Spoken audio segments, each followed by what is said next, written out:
Hello friends, myself Karishma Kalsara. In this video our topic is microbial interaction in soil. मतलब કે soil ની અંદર જે organisms present છે એની વચ્ચેનું interaction, microbial interaction in soil. The microorganism that inhabit soil exhibit many different type of association or interaction. એટલે કે microorganisms જે present રહેલા છે soil ની અંદર એકબીજા સાથે ઘણી બધી ટાઈપના ઇન્ટરેક્શન કે એસોસિએશન ધરાવે છે. હવે એના મેઇનલી 3 ટાઈપ છે: neutral, positive and negative. In this video we are discussing neutral association and negative association, and in the next video we are discussing positive association. Now start with neutral association. હવે neutral એસોસિએશનમાં શું છે તો કે બે partner છે પણ જે એક સાથે પ્રેઝન્ટ છે સોઇલની અંદર પણ એકબીજાને હાર્મ કરતા નથી, કોઈ પણ જાતની ઇફેક્ટ કરતા નથી. એસોસિએશન છે બંનેમાં જેમાં બંનેને બેનિફિટ થવાનો છે પણ બંનેના લીધે એકના લીધે બીજા પાર્ટનરને કે બીજા પાર્ટનરના લીધે પહેલા પાર્ટનરને કોઈ પણ ઇફેક્ટ થશે નહીં. It is the association in which both partner do not exhibit positive or determinant effect of each other. This type of association occur when each partner can utilize different nutrient without producing end product which is inhibitory to other. એટલે કે આ ટાઈપનું association ક્યારે જોવા મળે તો કે બે બંને પાર્ટનર્સ ડિફરન્ટ ટાઈપના ન્યુટ્રિયન્ટને યુટિલાઇઝ કરતા હોય અને કોઈ નવી જે એન્ડ પ્રોડક્ટ બને છે એનાથી બીજા પાર્ટનરને કોઈ એફેક્ટ થતું હોય નહીં, ત્યારે આ ટાઈપનું ન્યુટ્રલ એસોસિએશન જોવા મળે છે. Two partners do not compete for nutrition even they are present in low concentration. એટલે કે આ બંને પાર્ટનર એકબીજાને કમ્પીટ નથી કરતા, કોમ્પિટિશન નથી કરતા. આપણે નોર્મલી જોતા હોય છે કે બે પ્લાન્ટ જ્યારે ગ્રોથ થતા હોય ત્યારે પણ એ બે પ્લાન્ટ વચ્ચે કોમ્પિટિશન થતી હોય છે લાઇટ માટે કે ફૂડ માટે, ન્યુટ્રિશન માટે. તો અહીંયા છે એ બહુ એક પાર્ટનર છે એ બહુ લો કોન્સન્ટ્રેશનમાં હોય અને એક પાર્ટનર છે એ હાઈ કોન્સન્ટ્રેશનમાં પ્રેઝન્ટ છે સોઇલની અંદર, તો પણ જે હાઈ કોન્સન્ટ્રેશનવાળું છે ઓર્ગેનિઝમ્સ હશે એ લો કોન્સન્ટ્રેશનવાળા પાર્ટનરને કોઈ ઇફેક્ટ કરતું નથી, એમની વચ્ચે કોમ્પિટિશન થતી નથી. Such a condition may be transitory as a condition as the relationship might change with a variation of environmental condition. ઘણી વખત શું થતું હોય કે એન્વાયરમેન્ટલ કન્ડિશનના લીધે આ બંને રિલેશનમાં કોઈ ચેન્જીસ આવી શકે છે. This is the neutral association. Now we discussing negative association. Now negative association. એના નામ પ્રમાણે જ છે નેગેટિવ એસોસિએશન. ઓલવેઝ એકને એક બેનિફિટમાં હશે જ્યારે એક છે એને ગેરફાયદો થતો હશે. એક પાર્ટનરને ઓલવેઝ બેનિફિટ થતું હશે જ્યારે બીજાને એનો એડવાન્ટેજ મળતો હશે નહીં, એ ઓલવેઝ હાર્મ થતું હોય છે. હવે નેગેટિવ એસોસિએશનમાં ફર્સ્ટ ટાઈપ છે એમેન્સેલિઝમ ઓર એન્ટાગોનિઝમ. This is an association where one partner inhibits other organism and thereby gains advantage from the association. એટલે કે એક પાર્ટનર છે એ બીજા પાર્ટનરના ગ્રોથને ઇન્હિબિટ કરે છે અને એનો બેનિફિટ લે છે, એનો એડવાન્ટેજ લે છે. This process called antagonism and organism called antagonist. Their presence in soil is very important. આ જે એન્ટાગોનિસ્ટિક ઓર્ગેનિઝમ્સ છે એ સોઇલમાં પ્રેઝન્ટ હોય એ બહુ ઇમ્પોર્ટન્ટ છે because they produce certain inhibitory substance or antibiotic. શું કામ? કેમ કે એ એન્ટીબાયોટિક્સ કે ઇન્હિબિટરી સબસ્ટન્સને પ્રોડ્યુસ કરે છે એટલા માટે. This product effect the growth or survival of other organism.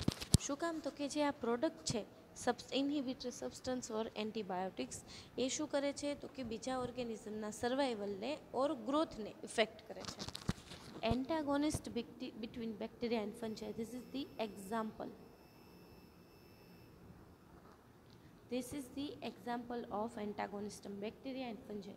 Bacteria Staphylococcus aureus produce diffusible antifungal material. સ્ટફાઇલોકોકસ ઓરિયસ શું પ્રોડ્યુસ કરે છે? તો કે એન્ટીફંગલ મટીરિયલ. એ એન્ટીફંગલ મટીરિયલ છે એ કોને ઇફેક્ટ કરે છે? તો કે એસ્પરજીલસ ટેરસને. શું કરે છે? તો કે એનું હાઇફલ સ્વેલિંગ બનાવી દે છે. એના હાઇફાને સ્વેલ થવું એટલે ફૂલી જવું. એના લીધે શું થશે? તો કે એનો ગ્રોથ છે એ ઇન્હિબિટ થઈ જશે અને સારી રીતે ગ્રોથ નહીં થઈ ઓર કિલ થઈ જશે. હવે second example, Pseudomonas aeruginosa bacteria છે. Produce pigment. એ શું કરે છે? પિગમેન્ટ પ્રોડ્યુસ કરે છે. એ શું કરશે? તો કે ઇન્હિબિટ જર્મિનેશન ઓફ એસ્પરજીલસ સ્પોર. એ શું કરશે? તો કે એસ્પરજીલસના સ્પોરનું જે જર્મિનેશન થતું છે એને અટકાવી દેશે.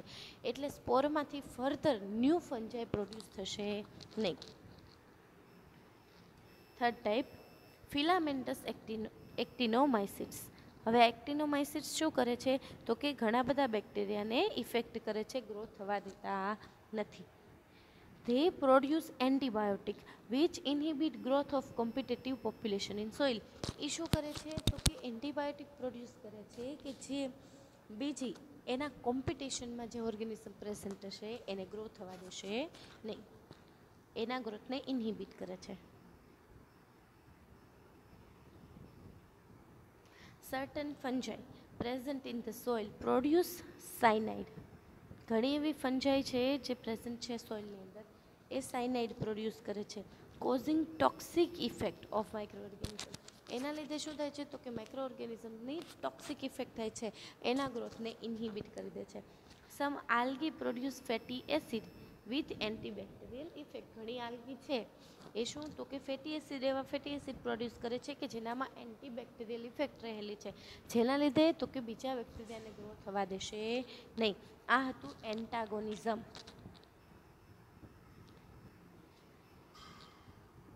અધર એન્ટાગોનિસ્ટિક metabolic product include methane sulfide or volatile sulfur compound. બીજી એન્ટાગોનિસ્ટિક મેટાબોલિક પ્રોડક્ટ કઈ છે? તો કે મિથેન સલ્ફાઇડ અને વોલેટાઇલ સલ્ફાઇડ કમ્પાઉન્ડ. હવે સ્ટેપ્ટ્રોમાઇસિન એન્ડ માઇક્ઝોબેક્ટેરિયા, આ બંને છે પ્રોડ્યુસ પોટેડ લાઇટિક એન્ઝાઇમ. જે શું કરે છે? લાઇટિક એન્ઝાઇમને પ્રોડ્યુસ કરે છે. હવે આ શું કરશે? તો કે બીજા સેલના સેલ વોલ ઓર એના સરફેસ લેયરને ડાયજેસ્ટ કરી દેશે, જેના લીધે શું થશે? તો કે એ ઓર્ગેનિઝમ સ્કિલ થઈ જશે અને એનો ગ્રોથ અટકી જશે. આ હતું ફર્સ્ટ ટાઈપ એન્ટાગોનિઝમ. હવે સેકન્ડ છે કોમ્પિટિશન. નેગેટિવ એસોસિએશનનો second type competition. The organism which required a same nutrient and similar environment. એટલે કે આ કોમ્પિટિશન ટાઈપનું નેગેટિવ એસોસિએશન કોનામાં જોવા મળશે? તો કે એવા માઇક્રો ઓર્ગેનિઝમ્સ કે જેને સેમ ન્યુટ્રિયન્ટ અને સેમ એન્વાયરમેન્ટલ કન્ડિશન જોતી હોય એમની વચ્ચે. They compete for nutrient, light, space, oxygen etcetera. The organism which are adapted to the situation will survive and the rest will the inhibit or destroy. એવા organisms કે જેને આ situation પ્રમાણે adapt થયેલા છે, પણ એની સાથે સાથે બીજા ઓર્ગેનિઝમ પણ આ જ સિચ્યુએશનમાં એડપ્ટેડ થયેલા છે, તો એમની વચ્ચે કોમ્પિટિશન થશે. ત્યારે એને શું કરવું પડશે? તો કે જે બીજા ઓર્ગેનિઝમ્સ છે એને કિલ કરવા પડશે, એના ગ્રોથને ઇન્હિબિટ કરવો પડશે ઓર એને ડિસ્ટ્રોય કરવા પડશે, જેનાથી એ સર્વાઈવ થઈ શકે. Competitive interaction result in economical separation of closely related organism. હવે કોમ્પિટેટિવ ઇન્ટરેક્શનના રિઝલ્ટમાં શું થાય છે? તો કે ઇકોલોજીકલ સેપરેશન થઈ જાય છે એવા ઓર્ગેનિઝમ્સનું કે જે એકબીજાથી એકદમ ક્લોઝલી રિલેટેડ હોય. Competition May also limit the growth of organism. આના લીધે શું થાય? તો કે એનો લિમિટમાં ગ્રોથ થશે. જે ઓર્ગેનિઝમનો ગ્રોથ વધારે થતો હોય એનો ગ્રોથ છે એ લિમિટમાં થશે.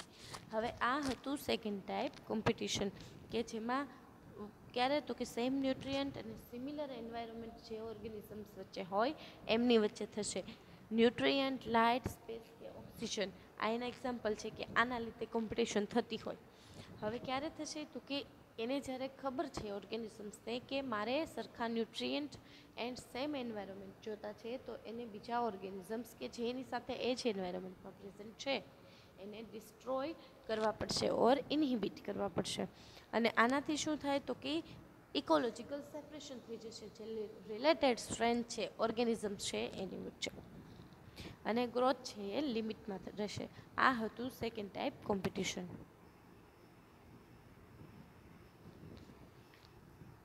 હવે થર્ડ ટાઈપ પેરાસિટિઝમ. પેરાસિટિઝમ એટલે કે બીજા ઉપર પેરાસાઇટિક, કે જે બીજા ઉપર ડિપેન્ડેડ હોય એવા ઓર્ગેનિઝમ.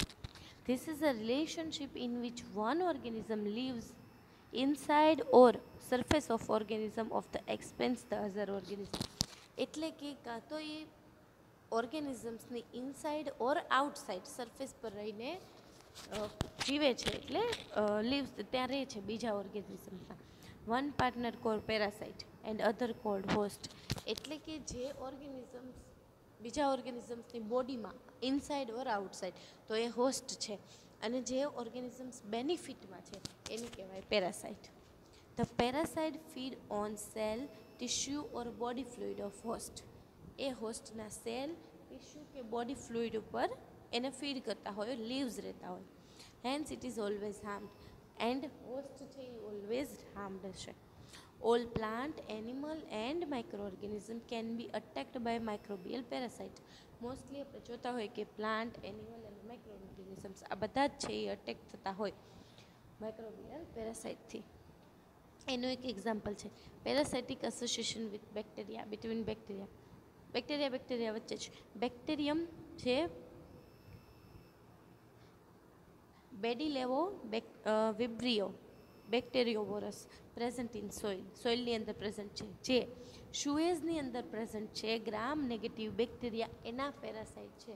એટલે કે આ બેક્ટેરિયા છે એ સુએઝની અંદર જે ગ્રામ નેગેટિવ બેક્ટેરિયા પ્રેઝન્ટ છે એને ઇફેક્ટ કરશે, એની અંદર રહીને એને હાર્મ પહોંચાડશે. તો આને ફાયદો છે જ્યારે ગ્રામ નેગેટિવ બેક્ટેરિયા છે એને હાર્મ છે. તો પેરાસિટિઝમમાં શું છે તો કે ઇનસાઇડ ઓર આઉટસાઇડ બીજા ઓર્ગેનિઝમની અંદર. One partner called parasite, other one called host. Host is always harmed. Parasite કઈ વસ્તુ ઉપર ફીડ હશે તો કે cells, tissue and body fluid.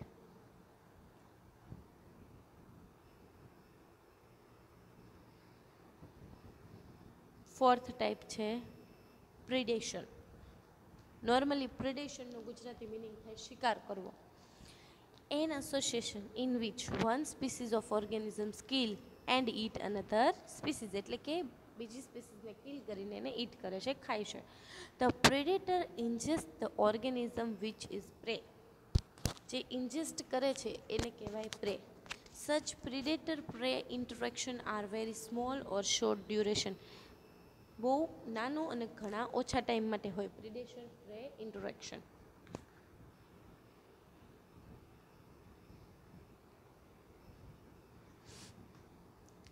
Example એનું છે soil fungi are predators of nematode. Soil fungi છે એ નિમેટોડના પ્રેડેટર્સ છે. Like amoeba is predator of bacteria. બીજું એક્ઝામ્પલ છે અમીબા કે જે બેક્ટેરિયાના પ્રેડેટર છે. Though these are negative association, normally controlled population density in soil. આ નેગેટિવ એસોસિએશન શું કરે છે તો કે સોઇલનું જે પોપ્યુલેશન છે એને કંટ્રોલમાં રાખે છે. The soil fungus Arthrobotrys conidius produce hyphae. આ ફંજાઈ છે એ હાઇફી પ્રોડ્યુસ કરે છે અને રિંગ જેવું સ્ટ્રક્ચર કરે છે. આ રિંગની અંદર ટ્રેપ થઈ જાય છે પ્રોટોઝોન્સ એન્ડ નિમેટોડ્સ, જેને એ ફર્ધર ડાયજેસ્ટ કરી દે છે. સમ ફંજાઈ કોલ્ડ ટ્રાઇકોડર્મા એન્ડ લેસ્ટિસેરિયા સ્પીસીસ. એ શું કરે છે તો કે ડિસ્ટ્રોય અધર પ્લાન્ટ પેથોજેનિક સોઇલ ફંજાઈ, કે જે બીજી પ્લાન્ટ પેથોજેનિક સોઇલ ફંજાઈ છે એને ડિસ્ટ્રોય કરી દે છે. સચ માઇકોપેરાસાઇટિક ફંજાઈ are used as a biopesticides to controlled plant disease. એટલે કે માઇકો પેરાસિટિક ફંજાઈ છે એ ક્યાં યુઝ થાય તો કે બાયોપેસ્ટિસાઇડ્સ બનાવવામાં, જે કંટ્રોલ કરે છે પ્લાન્ટ ડિઝીઝમાં. તો in this video we are studied a two association, neutral association and negative association. Neutral એસોસિએશનમાં આપણે શું જોયું તો કે એમાં બંનેને બેનિફિટ છે. બંને પાર્ટનર્સ એકબીજાને કોઈ હાર્મ નથી કરતા કે કોઈ ઇન્હિબિટ નથી કરતા કે એકબીજાની ઇફેક્ટ નથી થતી. હવે આ ક્યારે જોવા મળશે તો કે જ્યારે બંને અલગ અલગ ન્યુટ્રિશનને અલગ અલગ ડિફરન્ટ ન્યુટ્રિશનને યુટિલાઇઝ કરતા હોય અને એની જે એન્ડ પ્રોડક્ટ બને છે એ બીજાને ઇફેક્ટ કરતી ન હોય ત્યારે આ એસોસિએશન જોવા મળે છે. પછી આપણે જોયું ન્યુટ્રલ એસોસિએશન. તો ન્યુટ્રલ એસોસિએશન આપણે 4 ટાઈપ જોયા: એનાગોનિસ્ટિક, પેરાસાઇટિક, પ્રિડેટર્સ એન્ડ